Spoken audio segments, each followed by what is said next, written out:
Introduction to Convolutional Neural Networks. Matthew Stewart, PhD researcher. February 27, 2019, 9 minutes read. In this article, I will explain the concept of convolution neural networks (CNNs) using many swan pictures and will make the case of using CNNs over regular multilayer perceptron neural networks for processing images. Image analysis.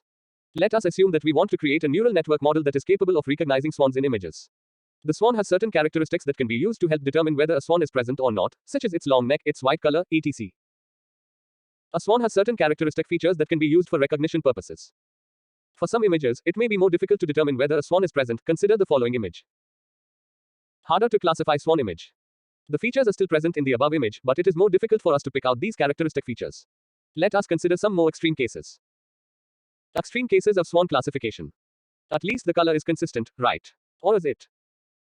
Don't forget about those black swans. Can it get any worse? It definitely can. Worst case scenarios. Okay, enough with the swan pictures now. Let's talk about neural networks. We've been basically talking about detecting features in images, in a very naive way. Researchers built multiple computer vision techniques to deal with these issues: SIFT, FAST, SURF, brief, etc. However, similar problems arose. The detectors were either too general or too over-engineered. Humans were designing these feature detectors, and that made them either too simple or hard to generalize.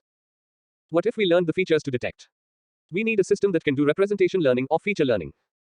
Representation learning is a technique that allows a system to automatically find relevant features for a given task.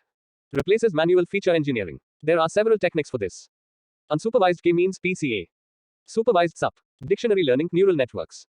The problem with traditional neural networks. I will assume that you are already familiar with traditional neural networks called the multilayer perceptron (MLP). If you are not familiar with these, there are hundreds of tutorials on Medium outlining how MLPs work. These are modeled on the human brain, whereby neurons are stimulated by connected nodes and are only activated when a certain threshold value is reached. A standard multilayer perceptron traditional neural network. There are several drawbacks of MLPs, especially when it comes to image processing. MLPs use one perceptron for each input, e.g. pixel in an image, multiplied by 3 in RGB case.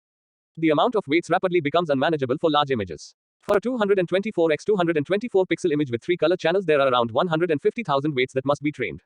As a result, difficulties arise whilst training and overfitting can occur. Another common problem is that MLPs react differently to an input images and its shifted version. They are not translation invariant.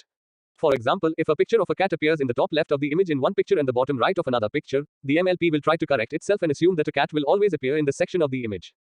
Clearly, MLPs are not the best idea to use for image processing. One of the main problems is that spatial information is lost when the image is flattened into an MLP. Nodes that are close together are important because they help to define the features of an image. We thus need a way to leverage the spatial correlation of the image features pixels in such a way that we can see the cat in our picture no matter where it may appear. In the below image, we are learning redundant features. The approach is not robust, as cats could appear in yet another position. A cat detector using an MLP which changes as the position of the cat changes. Enter the convolutional neural network. I hope the case is clear why MLPs are a terrible idea to use for image processing. Now let us move on and discuss how CNNs can be used to solve most of our problems. CNNs leverage the fact that nearby pixels are more strongly related than distant ones. We analyze the influence of nearby pixels by using something called a filter. A filter is exactly what you think it is. In our situation, we take a filter of a size specified by the user, a rule of thumb is 3x3 or 5x5, and we move this across the image from top left to bottom right. For each point on the image, a value is calculated based on the filter using a convolution operation.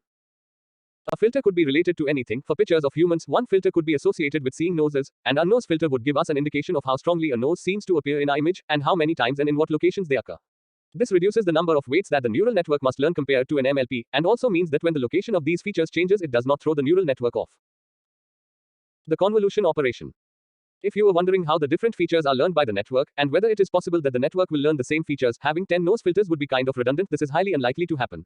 When building the network, we randomly specify values for the filters, which then continuously update themselves as the network is trained.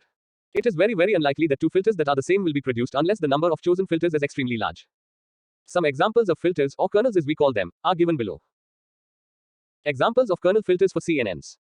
After the filters have passed over the image, a feature map is generated for each filter. These are then taken through an activation function, which decides whether a certain feature is present at a given location in the image. We can then do a lot of things, such as adding more filtering layers and creating more feature maps, which become more and more abstract as we create a deeper CNN. We can also use pooling layers in order to select the largest values on the feature maps and use these as inputs to subsequent layers.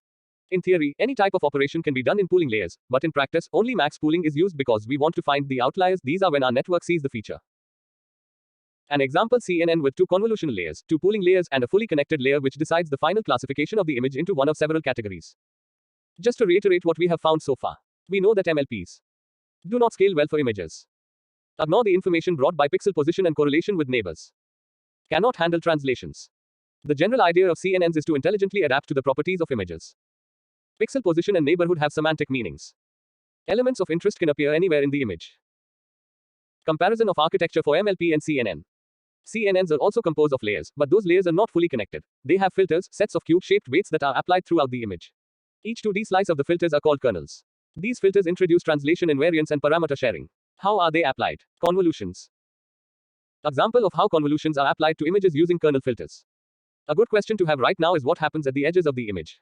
If we apply convolutions on a normal image, the result will be downsampled by an amount depending on the size of the filter. What do we do if we don't want this to happen? We can use padding. Padding. Illustration of how full padding and same padding are applied to CNNs. Padding essentially makes the feature maps produced by the filter kernels the same size as the original image. This is very useful for deep CNNs as we don't want the output to be reduced so that we only have a 2x2 region left at the end of the network upon which to predict our result. How do we connect our filters together? If we have many feature maps, how are these combined in our network to help us get our final result? To be clear, each filter is convolved with the entirety of the 3D input cube but generates a 2D feature map. Because we have multiple filters, we end up with a 3D output, one 2D feature map per filter. The feature map dimension can change drastically from one convolutional layer to the next. We can enter a layer with a 32x32x16 input and exit with a 32x32x128 output if that layer has 128 filters. Convolving the image with a filter produces a feature map that highlights the presence of a given feature in the image. In a convolutional layer, we are basically applying multiple filters over the image to extract different features. But most importantly, we are learning those filters. One thing we are missing, nonlinearity. Introducing ReLU. The most successful nonlinearity for CNNs is the rectified nonlinear unit ReLU, which combats the vanishing gradient problem occurring in sigmoids.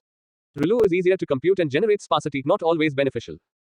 Comparison of different layers. There are three types of layers in a convolutional neural network: convolutional layer, pooling layer, and fully connected layer. Each of these layers has different parameters that can be optimized and performs a different task on the input data. Features of a convolutional layer. Convolutional layers are the layers where filters are applied to the original image or to other feature maps in a deep CNN. This is where most of the user-specified parameters are in the network. The most important parameters are the number of kernels and the size of the kernels.